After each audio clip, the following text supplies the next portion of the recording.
Chapter 5 The Prison. The soldier took Dantes to a small room. Then, at about 10 o'clock, an officer and 4 soldiers took him through the streets to the shore. They put Dantes in a boat.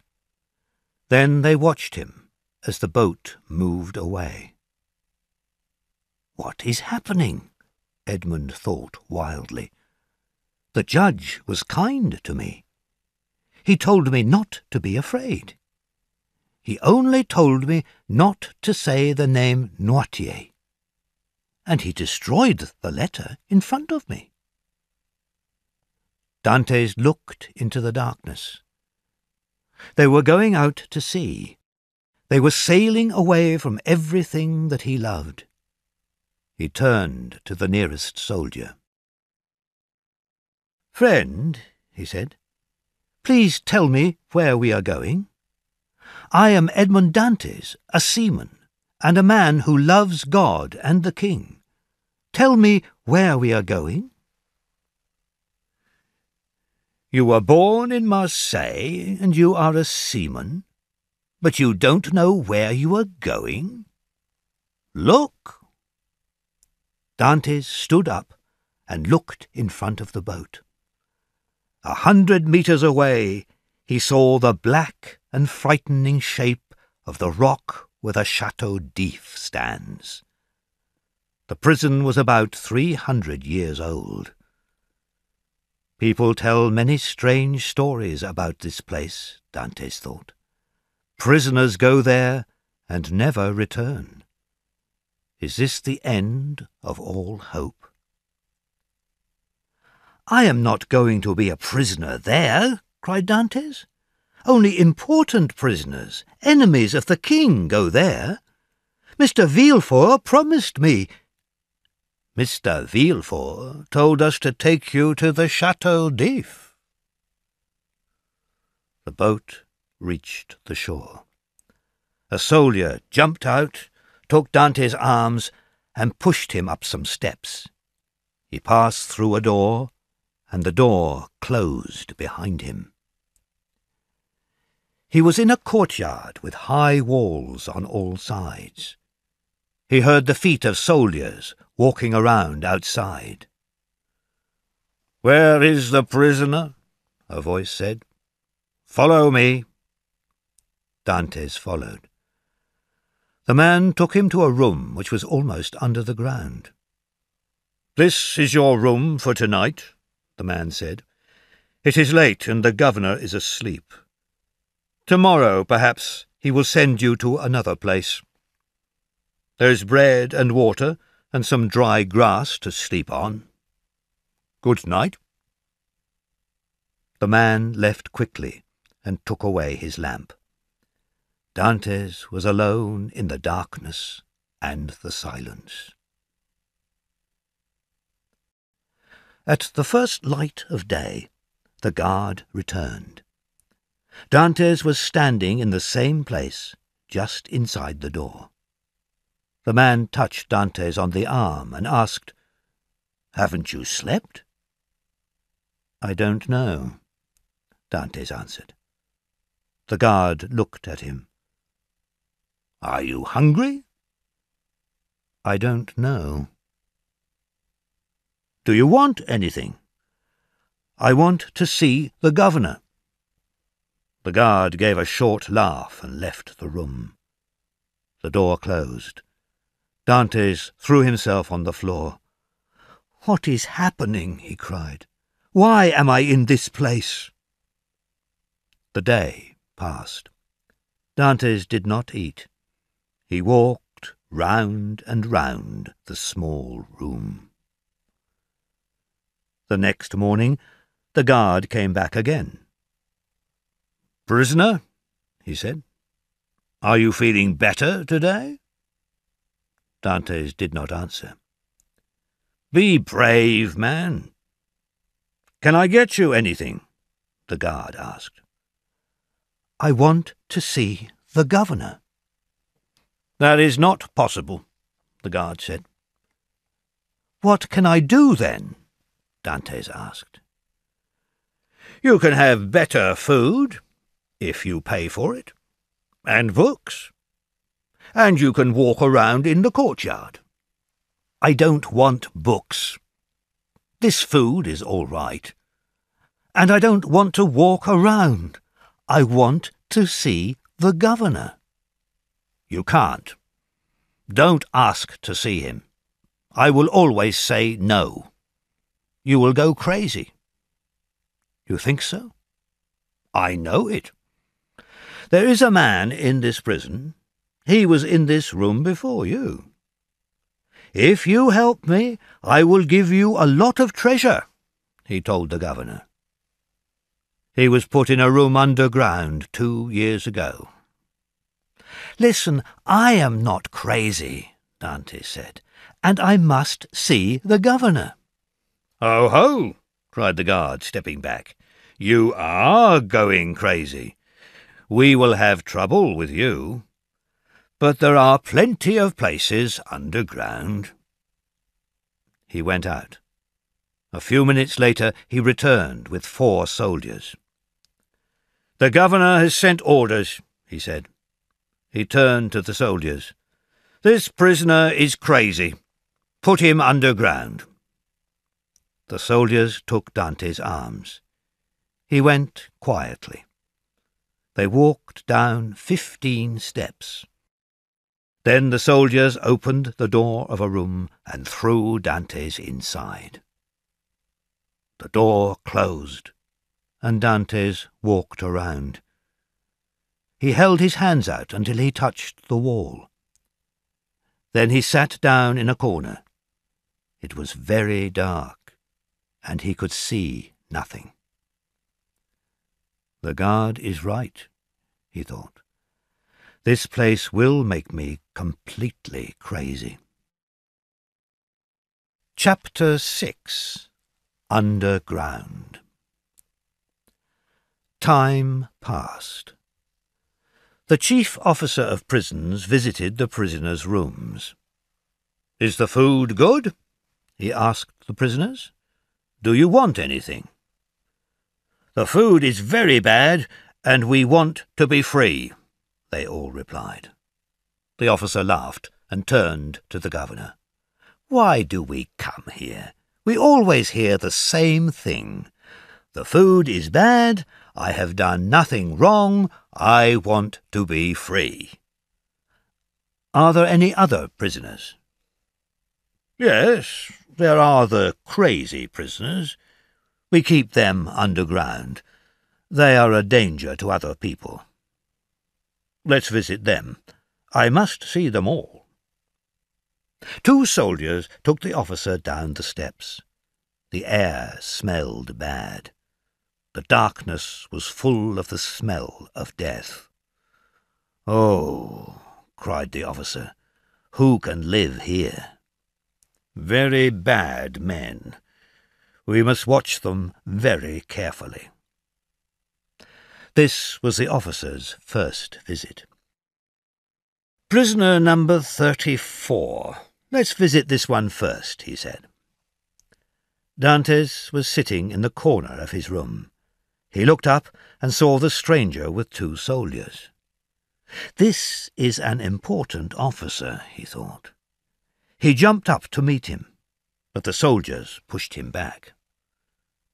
The officer thinks that I am crazy, Dantes thought. He looked at the officer. He tried to make his voice quiet and calm. I only want to know what is going to happen to me. Why am I here? Give me your permission to see a judge. Perhaps, said the chief officer. Then, turning to the governor, he said, Show me your books. What is this man's crime? I know that you can't free me, said Dantes, but tell me, please, that there is hope. I can't tell you that. I can only promise to ask about the matter.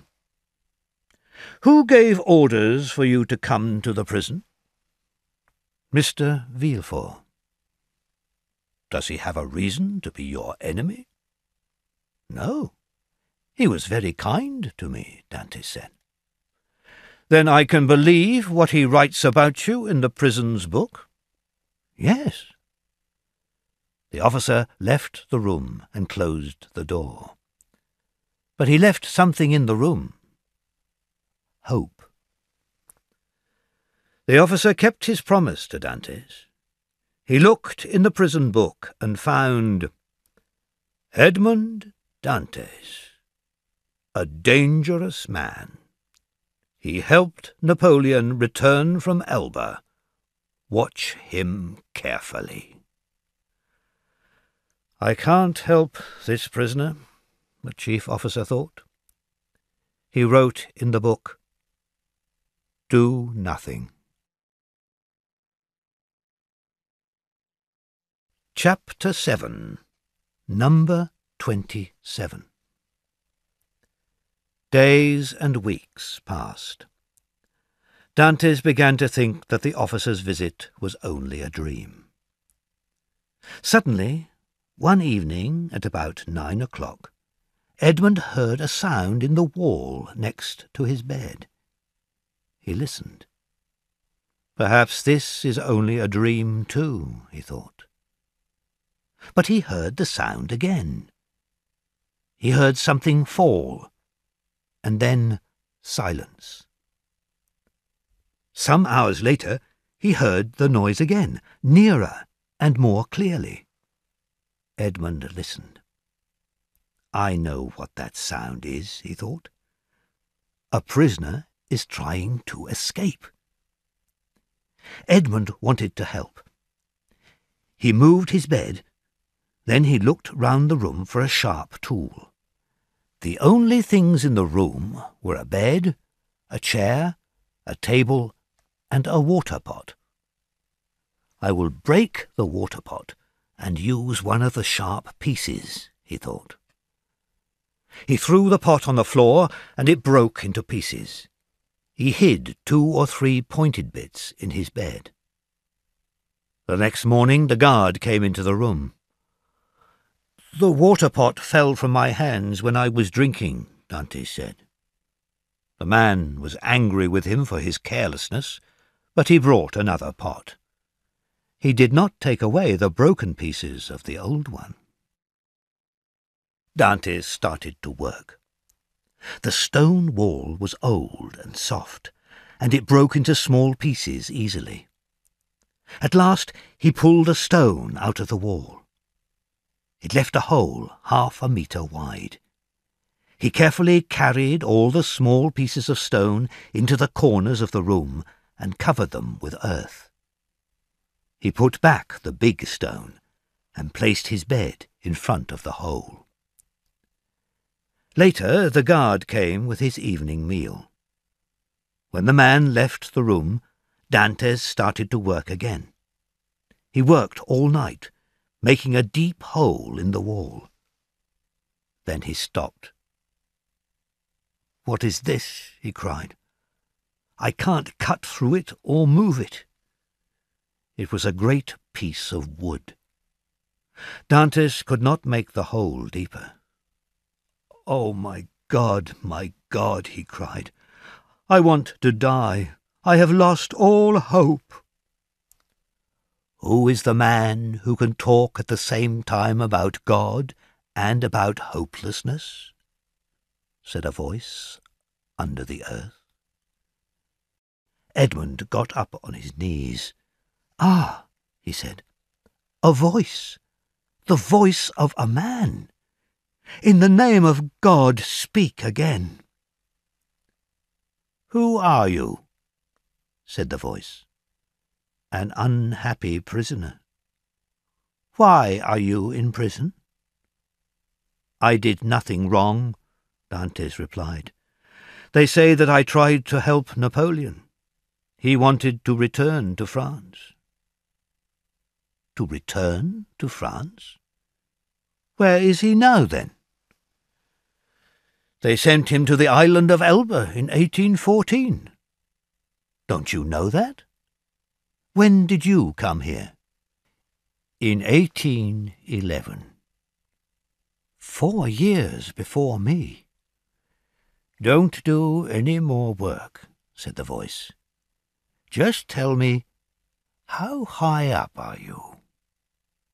"At the same height as the floor of my room," Dante said. "What is behind the door of your room?" "A narrow room, and then the courtyard." "Oh, that is bad," the voice said. "My plan is wrong. I wanted to break through to the outside wall of the prison. And then? And then throw myself into the sea and swim to one of the islands near here. Cover the opening of the hole in the wall. Do it carefully. Stop working on the hole. Wait until you hear from me again." "Tell me who you are," cried Edmund. I am number 27. "Why don't you tell me your name?" Edmund heard a quiet laugh. "Oh," he cried, "please, please don't leave me alone. I promise that I won't say a word to the guards." "I will talk to you again," said the voice. "Tomorrow." Edmund closed the opening in the wall, carefully hid the bits of stone, and put his bed back in its place. The next morning, when he moved his bed away from the wall, he heard a sound. He got down on his knees. "Is it you?" he said. "I am here." Soon after that, part of the floor of Dante's room fell away. Stones and earth fell down into the opening. Then, at the bottom of the hole, Dante saw the arms and head of a man. The man climbed up into the room. Dante reached his hands out to his new friend. He was a small man, and his hair was white. His eyes were dark, and he had a long beard. He was not strong. "You seem very happy to see me," he said to Dante. "Your happiness touches my heart." But Dante knew that the man was very sad.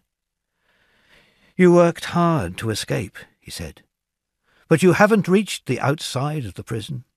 This is just another room. But there are 3 other sides to the room. Do you know what is outside those walls?" "One wall is built against the rock. One is against the lower part of the governor's house. If we get out there, the guards will catch us. And this side faces where?" They looked at the 3rd side of the room. There was a small window high up in the wall, with 3 strong bars across it. The man pulled the table across the room and put it under the window. "Climb on the table," he said to Dante. "Put your back against the wall and join your hands in front of your body." Then prisoner number 27 jumped up onto the table, and from there onto Dante's hands, and from there onto Dante's shoulders. He put his head through the top bars of the window, then pulled his head back quickly. Finally he said, "I thought so." He got down quickly and easily. "He moves as quickly as a young man," Dante thought. "This side of your room," said number 27, "faces an open pathway. A soldier guards it day and night. It is not possible to escape through any of these walls."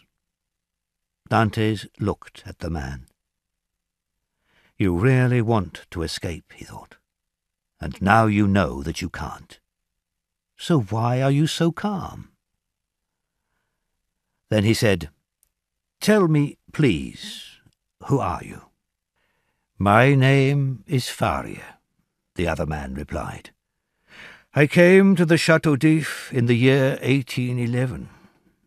Before that, I was in the prison of Fenestrelle for 3 years. But why are you here? As you know, there are a number of small countries in Italy. Each country has a ruler. I wanted to make Italy one great country under one great king. My chosen king tried to destroy me, and now Italy will never be one country. Napoleon tried to make it one country, but he did not complete his work. Poor Italy." The old man's voice was very sad. "Can I see your secret path behind the wall?" Dantes asked. "Follow me," said Faria, and he went into the deep hole in the wall. Dantes followed. Chapter 8. Faria's Room. The two friends passed easily along the underground path. Faria pulled up a stone in the floor, and they climbed into his room. Dantes looked around. "There is one thing that I still don't understand," he said. "How do you do so much work?" "I work all night." "At night? Do you have cat's eyes? Can you see in the dark?" "No, of course not. But God has given man a mind. With it we can make what we need. I made a lamp for myself. I get the oil from my food, and it burns very well." They sat and talked.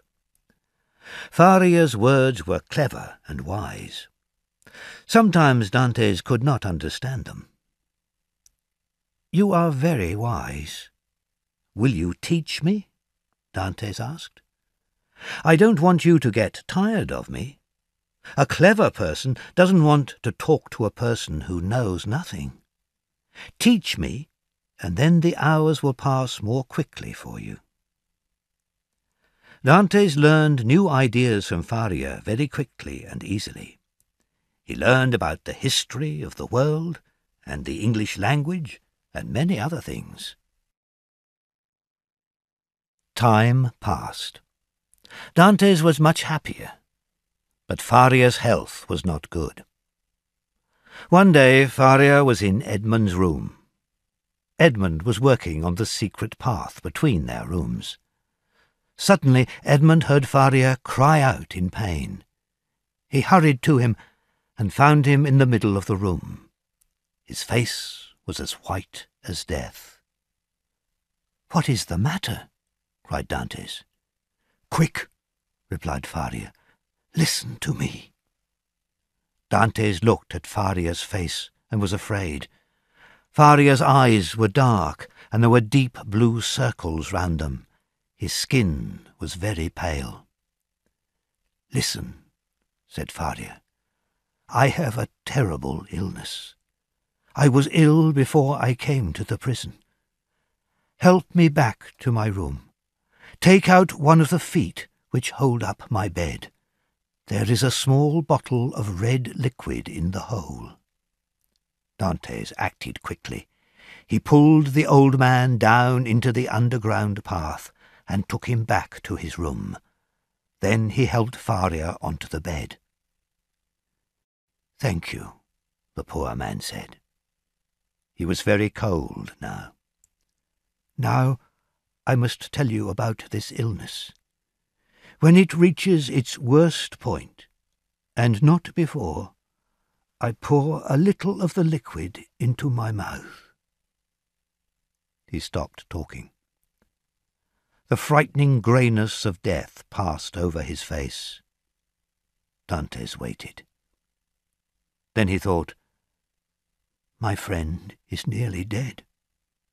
He took Faria's knife, broke open the bottle, and poured a little of the liquid into Faria's mouth. And he waited again. "Will my friend die?" he cried. 1 hour passed, and there was no change. Then, at last, a little colour came into Faria's face. The wide-open eyes showed some life. Faria could not speak, but he pointed to the door. Dantes listened and heard the steps of the guard. "He mustn't find me here," he thought. The young man ran to the opening of the underground path and hurried to his room. Just after he reached it, the guard came in with food. He saw his prisoner sitting, as usual, on the side of his bed. After the guard left, Dantes hurried back to Faria's room. He lifted up the stone and was soon next to the sick man's bed. Faria was a little better, but he was still very weak. "Don't lose hope," said Dantes. "You will soon be strong again." He sat down on the bed next to Faria and held the old man's cold hands. "No," said Faria. "My first illness lasted for only half an hour. When it ended, I got up from my bed without help. Now I can't move my right arm or leg, and there is a pain in my head. Next time, the illness will kill me."